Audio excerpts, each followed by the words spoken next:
ప్రభువైన యేసుక్రీస్తు నామములో అందరికీ వందనాలు. మరి ప్రియమైన వాళ్ళారా, ఈ దినం కూడా దేవుని వాక్య ధ్యానం కొరకై యేసు ప్రభు నామములో మిమ్మల్ని ప్రేమతో ఆహ్వానిస్తుంటున్నాను. ఈ దినం మన యొక్క వాక్య భాగము పేతురు రాసిన మొదటి పత్రిక 2వ అధ్యాయంలో నుంచి కొన్ని భాగాలు మనం చూసుకుందాం. 2వ అధ్యాయం నుంచి పేతురు రాసిన మొదటి పత్రిక 2వ అధ్యాయంలో మనకు కొన్ని విషయాలు బయలుపరచబడతాయి. అంటే క్రైస్తవ జీవితంలో ఉండేటువంటి యొక్క దృక్పథం ఏంటి అనేటువంటి కార్యాన్ని మనం గమనించినట్లయితే క్రైస్తవ జీవితంలో పలు దృక్పథములు మనం కలిగిన వారు ఉంటున్నాం, డిఫరెంట్ ఆస్పెక్ట్స్ కదా. కాబట్టి ఇక్కడ మనం చూసినట్లయితే మొదటి 3 వచనాలు ఏం గమనిస్తున్నామంటే 2వ అధ్యాయంలో ప్రభువు దయాళులని మీరు రుచి చూచున్న యెడల సమస్తమైన దుష్టత్వమును, సమస్తమైన కపటమును, వేషధారణను, అసూయ, సమస్త దూషణ మాటలు మాని కొత్తగా జన్మించిన శిశువులను పోలి వారై నిర్మలమైన వాక్యమును పాలన వలన రక్షణలో ఎదుగు నిమిత్తము ఆ పాలన అపేక్షింతము. కాబట్టి ఇక్కడ ఏ ఏ కార్యాలు మనం వదిలిపెట్టాలా అనేటువంటి కార్యాన్ని చూసినట్లయితే కపటము, దుష్టత్వము, అసూయ ఇవన్నీ కూడా మానివేసి యేసుక్రీస్తులో మనము జన్మించినట్టు మనము ఏం చేయాలా? శిష్యులము, బేబ్స్ అంటాడు. కాబట్టి క్రీస్తులో జన్మించినటువంటి యొక్క శిశువులు దేన్ని అపేక్షించాలా అనే కార్యాన్ని ఇక్కడ చూసినట్లయితే నిర్మలమైన వాక్యమును పాల వలన, నిర్మలమైన వాక్యం అనే పాలు. సో దేవుని వాక్యం అనేటువంటిది పాలు. చిన్న బిడ్డలకు పాలు అవసరం కదా. పాలు అయితేనే వారికి మరి గ్రోత్కు పనికొస్తుంది, వారి ఎదుగుదలకు పనికొస్తుంది. అట్లాగే యేసు ప్రభువును అంగీకరించిన మనము మరి ప్రారంభంలో చిన్న బిడ్డలుగా ఉన్నప్పుడు మనం దేన్ని అధికముగా అపేక్షించవలసి అనుకుంటున్నామంటే దేవుని వాక్యాన్ని. ఎందుకంటే ఆ దేవుని వాక్యం మనం స్వీకరించడం ద్వారా మనకు బలం వచ్చేది ఉంటాం, మనం ఎదిగే వాళ్ళనుకుంటున్నాం, గ్రోయింగ్. కాబట్టి మన యొక్క జీవితంలో ఎదిగే వాళ్ళనుకుంటున్నాం, అంతరంగ జీవితంలో. కాబట్టి ఎందుకు ఈ పాలన అపేక్షించాలంటే ఇక్కడే చెప్తున్నాడు, రక్షణ విషయములో ఎదుగు నిమిత్తము, రక్షణ విషయములో ఎదుగు నిమిత్తము. కాబట్టి మనం రక్షణ విషయంలో యేసు ప్రభువును అంగీకరించినాము, పాపక్షమాపణ పొందినాము, మనకు దేవుడు పాపక్షమాపణను గ్రహించినాడు, అంతవరకు మరి ఆయనలో బాప్తిసం పొంది ఉంటున్నాము, అంతవరకు రక్షణ పొంది ఉంటున్నాం.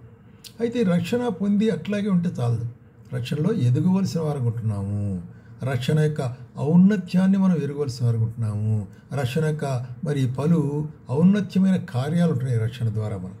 అదే దేవుని యొక్క మరి కార్యం. కాబట్టి మొట్టమొదటిగా మనం ఒక దృక్పథం ఏంటంటే ఆయనలో మనము మరి ప్రారంభంలో చిన్న పిల్లల వలె దేన్ని, శిశువుల వలె దేన్ని అపేక్షించాలా?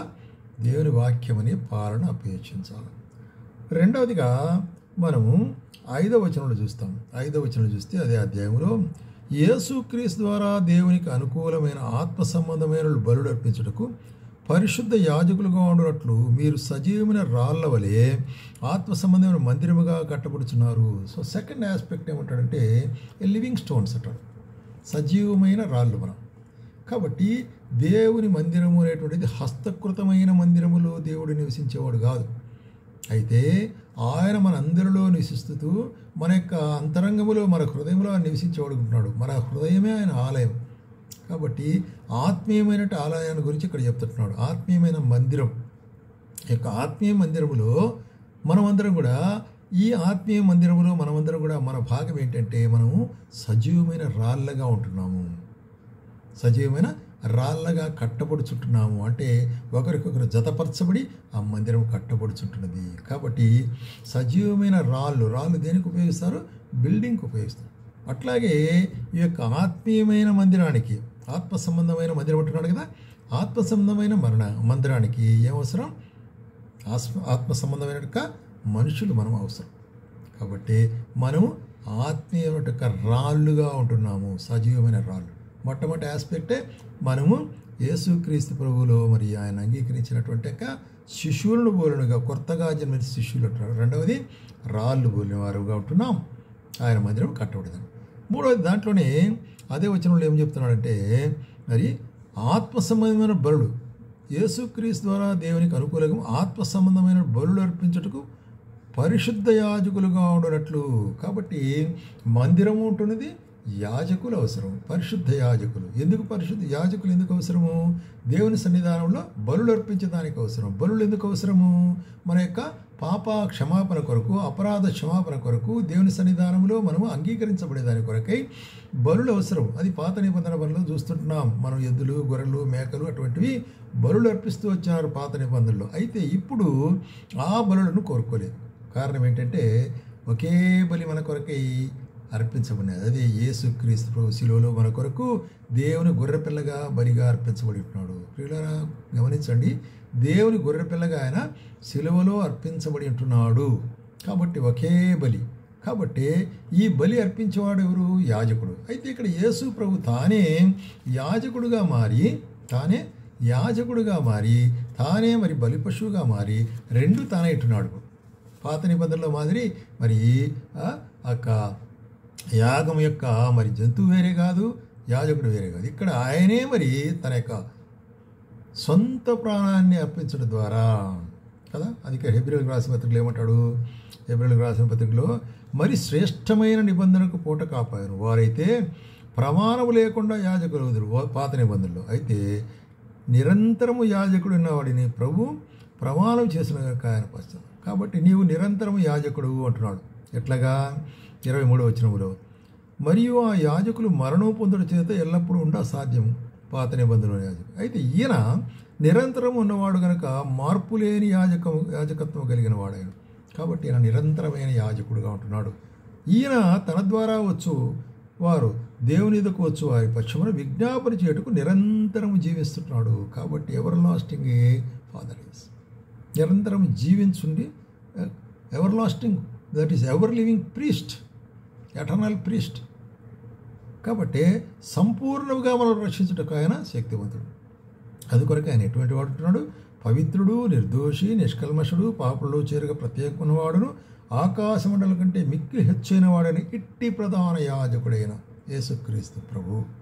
కాబట్టి మరి ఆత్మ సంబంధమైన మదిరగా కట్టబడుట అనేటువంటిది, తర్వాత మరి ఆత్మ సంబంధమైన బలులు అర్పించే దాని కొరకే మనం యాజకులుగా ఉంటాం. యేసుక్రీస్తు ప్రభువే మనకు ప్రధాన యాజకుడు ఉండగా ఆయనతో కూడా మనము మరి యాజకులుగా ఉంటున్నాము.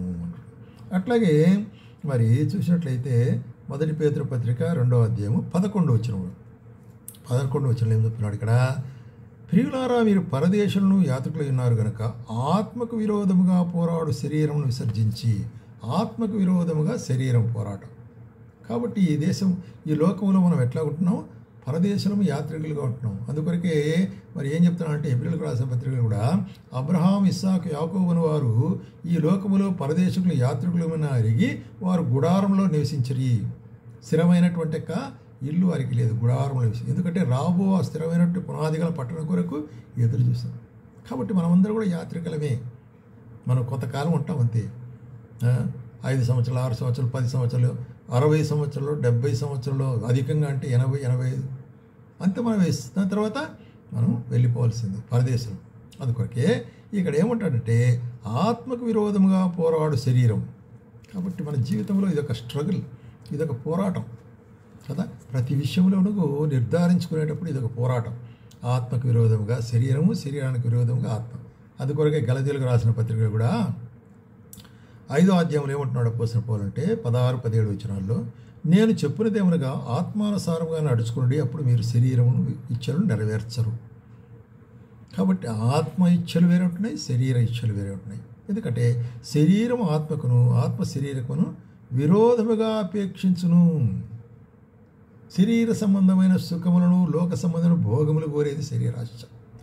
అయితే దేవుని యొక్క సన్నిధిని, దేవుని యొక్క మహిమను, ఆయన యొక్క మాటలను మరి కావాలనుకునేది ఆత్మీయ జీవితం. ఇవి రెండింటికి పోరాటం కదా. అందుకే మనం అనేక సార్లు ఆయనను వెంబడించవలసిందిగా వెంబడించలేకపోతున్నాం, ప్రార్థించిన విధంగా ప్రార్థించలేకపోతున్నాం, ఆయన వాక్యాన్ని చదవలసిన విధంగా చదవలేకపోతున్నాం. కారణం ఏంటంటే శరీర సంబంధం కార్యములు మనలో లాగుతుంటున్నాయి. అందుకొరకే అపోస్తలుడు పౌలుకు సలహా ఏంటంటే మీరు ఆత్మానుసారంగా నడుచుకునేటప్పుడు శరీరాన్ని మీరు జయిస్తారు. కాబట్టి పేతురు కూడా ఏమంటుందంటే మీరు యాత్రికులను పరదేశులండి, ఆత్మకు విరోధముగా పోరాడు శరీరాశలను విసర్జించి. కాబట్టి శరీరాశలను విసర్జించుట అనేటువంటి కార్యాన్ని మనం చూస్తున్నాం. అంటే మనము యాత్రికులము, పరదేశులము. కాబట్టి 4వదిగా మనం చూస్తే పరదేశులము యాత్రికులము.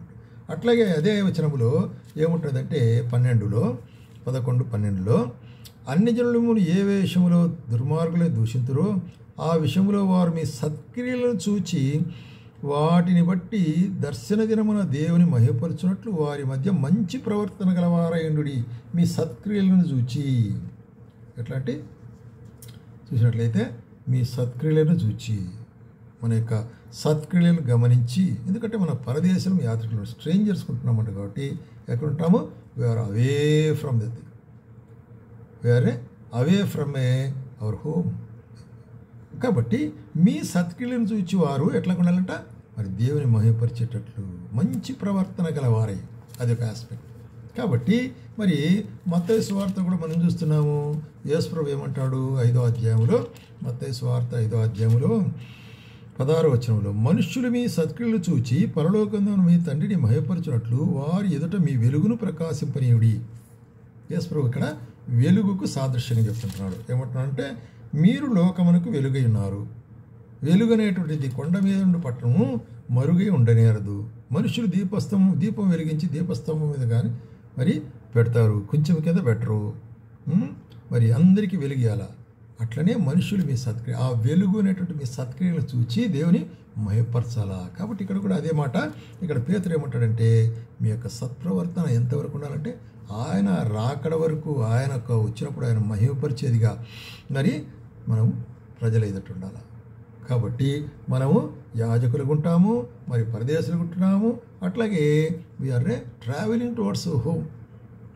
తర్వాత 6వదిగా మనం గమనించినట్లయితే చూడండి, అదే 16వ వచనం 2వ అధ్యాయము పేతురు, 1 పేతురు 2వ అధ్యాయం 16వ వచనం ఏమంటాడు ఇక్కడ? స్వతంత్రులయుండుడి, దుష్టత్వమును కప్పివేయుటకు మీ స్వాతంత్రం వినియోగపరచక దేవునికి దాసులుగా ఉండి. స్వతంత్రులయుండుడి అంటాడు, మళ్ళీ దాసులయుండు అంటాడు. అంటే ఇక్కడ వ్యత్యాసం ఉంది. ఏంటి? మీ యొక్క దుష్టత్వం అనే దాన్ని మరి దాచిపెట్టే దాని కొరకే మీరు స్వతంత్రులుగా ఉండాలి. దాని విషయంలో మీరు దాస్యములో ఉండకూడదు, దుష్టత్వానికి దాస్యములు ఉండకూడదు, పాపానికి దాస్యములు ఉండకూడదు, పాప క్రియలకు, పాప యోచనలకు, పాప సంబంధమైన సహవాసానికి మీరు దూరంగా ఉండాలి. రైట్? విడిపించబడాలి. అయితే మరి దేవునికి దాసులుగా ఉండుడి. కాబట్టి మనము మంచి కొరకై, దేవుని కొరకై, మన యజమానుని కొరకై దాసులుగా ఉండాలా అనేటువంటి. కాబట్టి ఇక్కడ చెప్పే కార్యం ఏంటంటే మనం దాసులముగా ఉండుట, దేవునికి దాసులము అనేటువంటి కార్యం కదా. అందరినీ సన్మానించుడి, దేవునికి దాసులమని లోబడి ఉండి, అందరినీ సన్మానించుడి, సహోదరులను ప్రేమించుడి, దేవునికి భయపడుడి, రాజులను సన్మానించుడి. కాబట్టి సన్మానించుట. కాబట్టి అట్లాగే మరి ముష్కరులైన మరియు మంచి వారును సాత్వికులైన వారికి మాత్రమే కాక ముష్కరులైన మీ యజమానులకు కూడా పూర్ణంగా లోబడి ఉంటాడు. అది దేవుని యొక్క ఉద్దేశం. మన యజమానులైన వారికి లోబడి ఉండాలా అనేటువంటిది.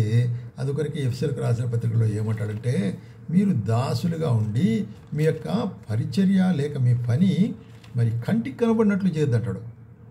చూడండి 6వ అధ్యాయం 5వ వచనం ఎఫెసీయులకు, దాసులారా యథార్థమైన హృదయం గలవారై భయముతోనూ వణుకుతోనూ క్రీస్తునకు వలె శరీర విషయమైన మీ యజమానులకు విధేయులైనడి. క్రీస్తుకి ఏ విధంగా ఆత్మీయంగా లోబడి ఉంటారో అదేవిధంగా శరీర విషయంలో మీ యజమానులకు లోబడి అని చెప్తూ, మనుషులను సంతోషపెట్టువారుగా కాక మరి కంటికి కనబడవలని కాక క్రీస్తు దాసులమని ఎరిగి దేవుని చిత్తము మనపూర్వకంగా జరిగించుచు మనుషులకు చేసినట్టుగాక ప్రభువునకు చేసినట్టు ఇష్టపూర్వకంగా చేయుడి. కాబట్టి మనం చేసేటువంటి పని, పరిచర్య అనేటువంటిది మనుషులను తృప్తిపరిచేదో, మనుషులను మరి సంతోషపెట్టేది కాకుండా దేవునికి మనం పరిచర్య చేస్తున్నాం అనేటువంటి దాసులు అనేటువంటి.